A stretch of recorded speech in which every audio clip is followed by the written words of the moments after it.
At my sister's extravagant wedding, my parents demanded I give her my beach house. I refused. Mom shouted I was selfish in front of guests. That night, I planned a comeback that left them speechless forever. Hey, Teddy Tales fans. I'm Chloe Bennett, 32 years old, and this is the story of how my family tried to rip away everything I'd built. It started at my sister Sophie's over-the-top wedding. Picture this, a cliffside resort in Santa Barbara, waves crashing below, white orchids everywhere, chandeliers sparkling like diamonds. Sophie, 28, glowed in a custom gown, the kind that screams money. I sat there sipping champagne, feeling like an outsider in my own family. Growing up, I was never the star.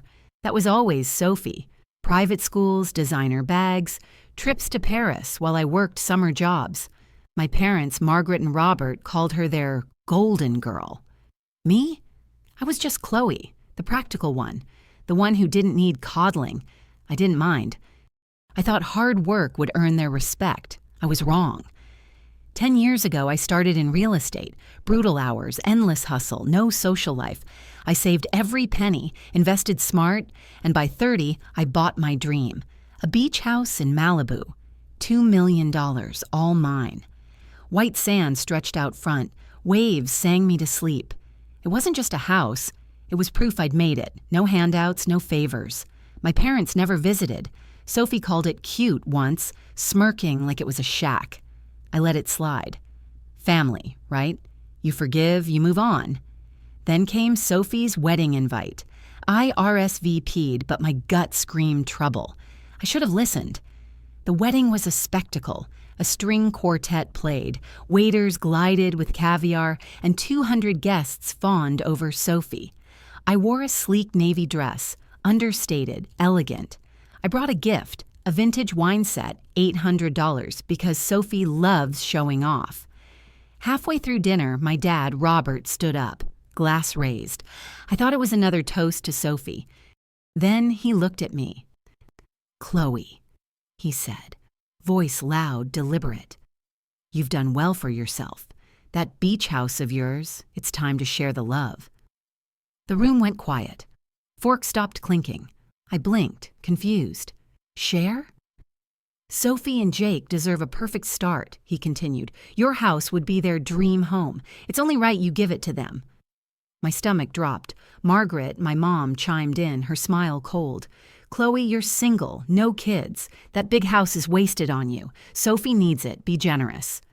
Sophie sat there smug, her diamond tiara glinting. Jake, her new husband, nodded like it was a done deal. I felt every eye on me, waiting. My heart pounded. They weren't asking. They were demanding, in front of everyone. I gripped my napkin, voice steady. "No, that house is mine. I bought it. I earned it. It's not up for grabs." Gasps rippled through the crowd.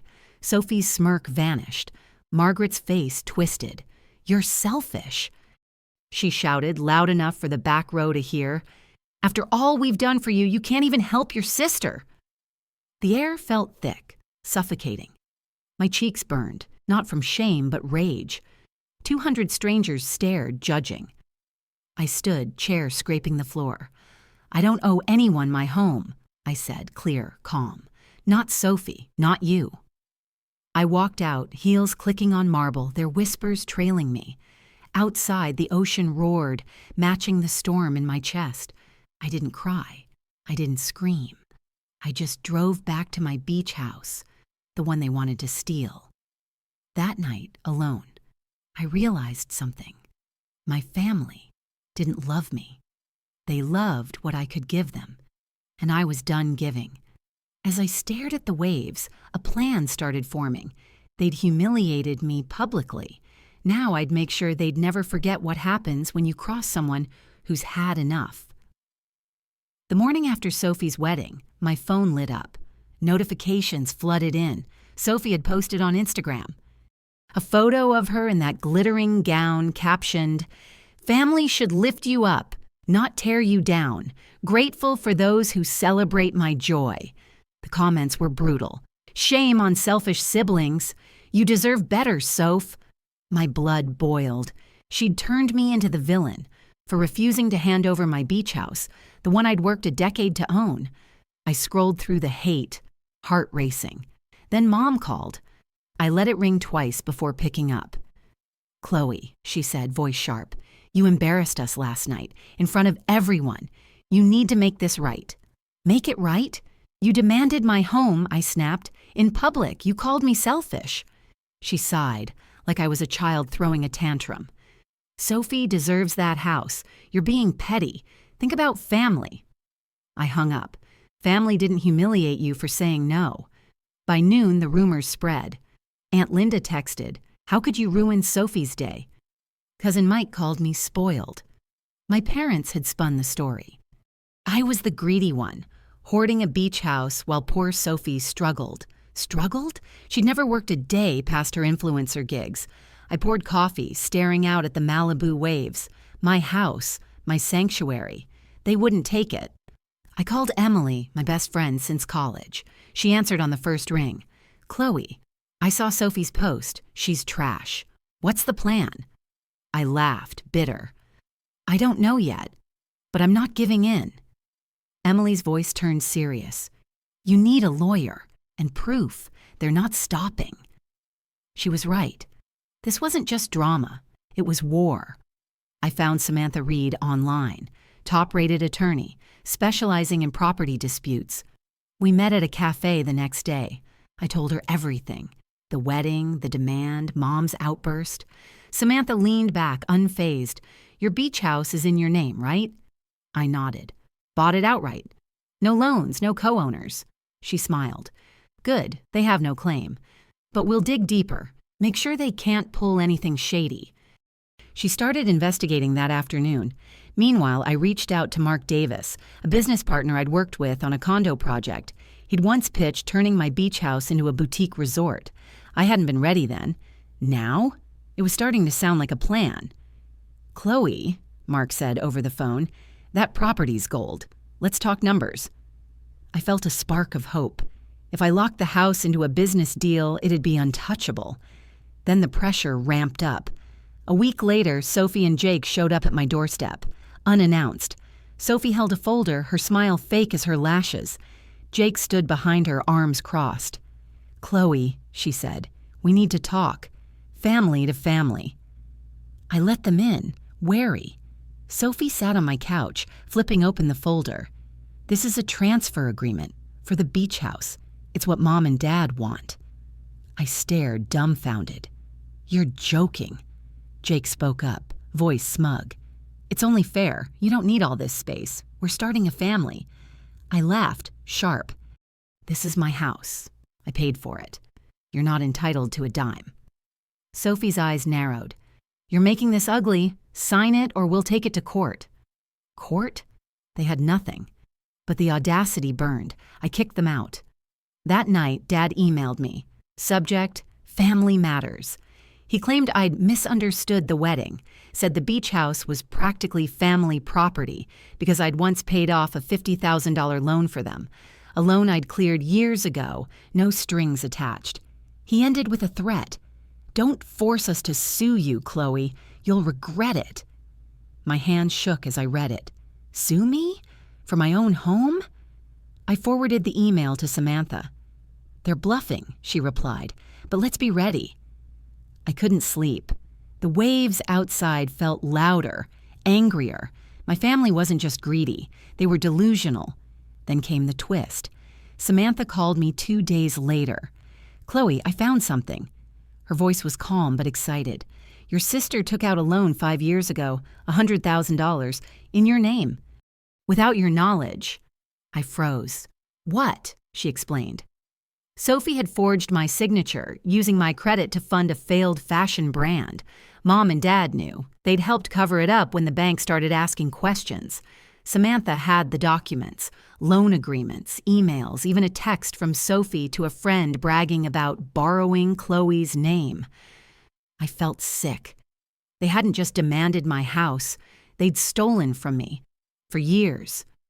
I called Aunt Diane, the only relative who hadn't bought into the family's lies. She was hesitant but met me for coffee. "Chloe," she said, eyes sad, "Sophie's been talking. She plans to sell your beach house the second she gets it. She's already got a buyer lined up. My jaw clenched. Sell my house? My home? The place I'd poured my soul into? I thanked Diane and drove home, mind racing. The pieces were falling into place. Sophie didn't want a dream home. She wanted cash. Mom and Dad were in on it, thinking they'd guilt me into submission.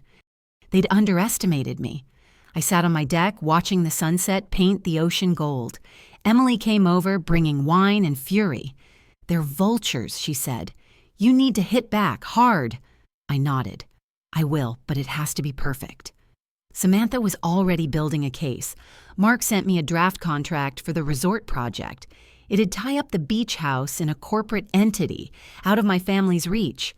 But that wasn't enough. They'd humiliated me in front of 200 people. I wanted them to feel that sting, publicly. I started planning a reconciliation party at my beach house. I'd invite the whole family, key wedding guests too, even Mark and Uncle Tom, who'd stayed neutral. They thought I was waving a white flag. They were wrong. This wasn't surrender, it was a trap. And when I sprang it, they'd be the ones left speechless. The reconciliation party was set. My Malibu beach house gleamed. Fairy lights twinkled along the deck.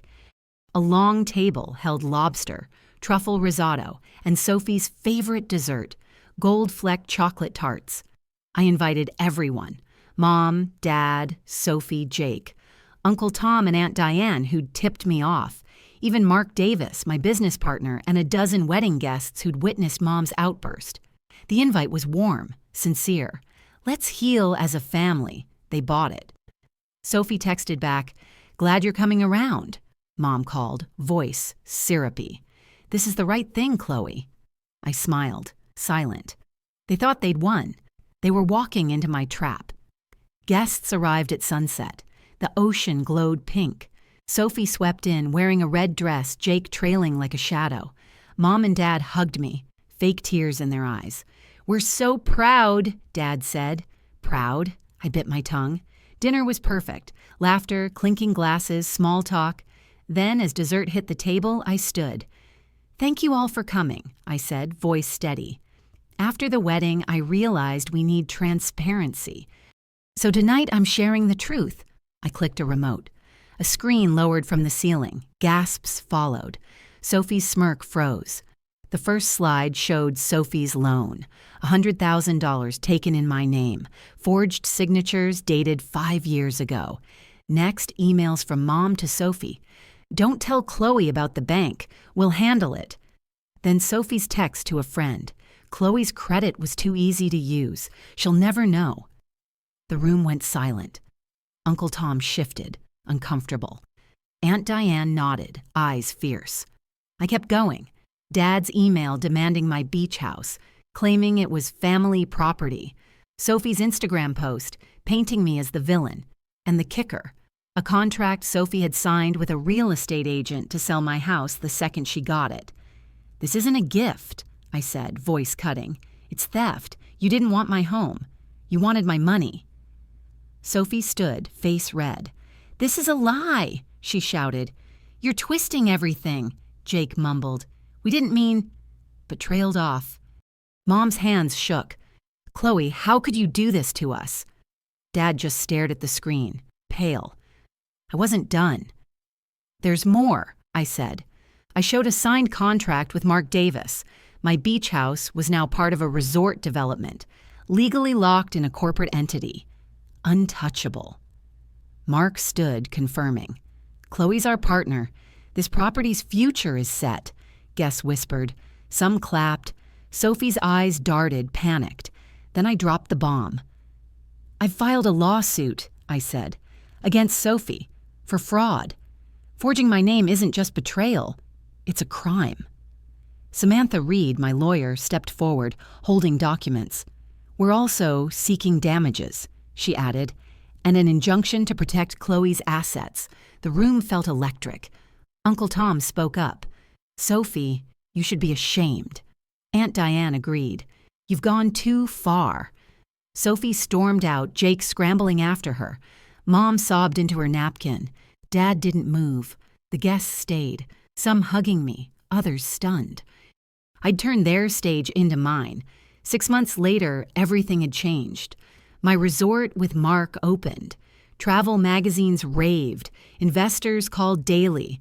I was no longer just Chloe Bennett, the overlooked sister. I was a name in real estate. Sophie faced court. The fraud case exposed her debts. She lost her influencer deals, her socialite friends. Jake left her, citing irreconcilable differences. Mom and Dad sent letters begging to talk. "We didn't mean to hurt you," Mom wrote. I didn't reply. They'd made their choice at that wedding. I'd made mine. I sold my old condo and moved to a sleek downtown loft. Cleaner, freer. On the wall, I hung a framed photo of my beach house, waves crashing at dawn. It wasn't just a house anymore. It was my victory. I posted it online with a caption, "Family doesn't demand your sacrifice. It respects your worth." The likes poured in. Strangers shared their stories. "You inspired me to stand up," one wrote. Emily threw a housewarming party. We danced, laughed, toasted to chosen family. The ocean still sang in my dreams, but now it sounded like peace. I don't hate my family. I just don't need them. They tried to break me, but I built something stronger, a life where no one can demand what's mine.